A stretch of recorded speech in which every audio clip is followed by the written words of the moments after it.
दोस्तों अभी कुछ देर पहले ही खबर आई है कि इजराइल ने बमबारी कर दी है तेहरान में। ईरान की राजधानी तेहरान में इजराइल ने बमबारी की है, एयर स्ट्राइक की है। और खबर तो दोस्तों ऐसी भी आ रही कि उस हमले में यूएसए के फाइटर जेट्स भी शामिल थे।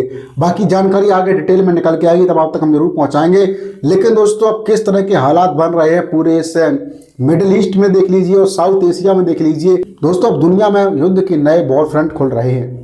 इधर साउथ एशिया में पाकिस्तान और अफगानिस्तान जबरदस्त तरीके से झगड़ रहे हैं, लड़ रहे हैं। और मिडिल ईस्ट में अब लड़ाई शुरू हो चुकी है। इजराइल ने ईरान पर हमला कर दिया है। इसका माहौल बहुत पहले से बन रहा था। यूएसए लगातार कह रहा था अगर शांति वार्ता पूरी तरह से सफल नहीं हुई तो हम ईरान पर हमला करेंगे। और दोस्तों इजराइल और अमेरिका दोनों मिलकर इस हमले को अंजाम दे रहे हैं, ये निश्चित तौर पर आप समझ सकते हैं। अब दोस्तों इंडिया के लिए बहुत ही टेंस सिचुएशन बन चुकी है। आप समझ सकते हैं किस तरह से यहाँ पर अभी मोदी जी ने विजिट की थी इजराइल की, अभी 2 दिन हुए हैं। उसके बाद ये इजराइल के द्वारा हमला कर दिया गया है ईरान पर। अब दोस्तों इंडिया का स्टैंड क्या रहेगा ये आने वाले वक्त में समझ में आ जाएगा।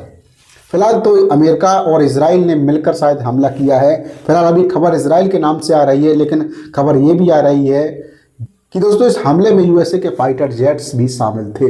दोस्तों अब मिडिल ईस्ट भी लड़ाई में पहुंच चुका है और इधर दोस्तों साउथ एशिया में पाकिस्तान और अफगानिस्तान ऑलरेडी लड़ रहे हैं। आपको मालूम होगा दोस्तों कि अफगानिस्तान और पाकिस्तान की सीमा ईरान से लगती है।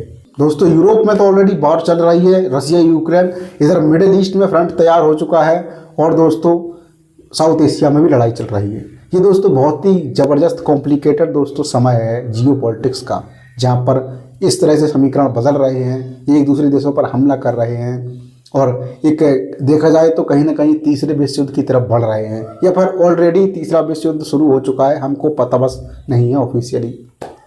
तो आप समझ सकते हैं दोस्तों किस तरह से इजराइल ने हमला कर दिया। फिलहाल अभी इतना ही अपडेट है। इसके बाद जो भी इसमें अपडेट निकल के आएगा आप तक हम जरूर पहुँचाएंगे। नमस्कार।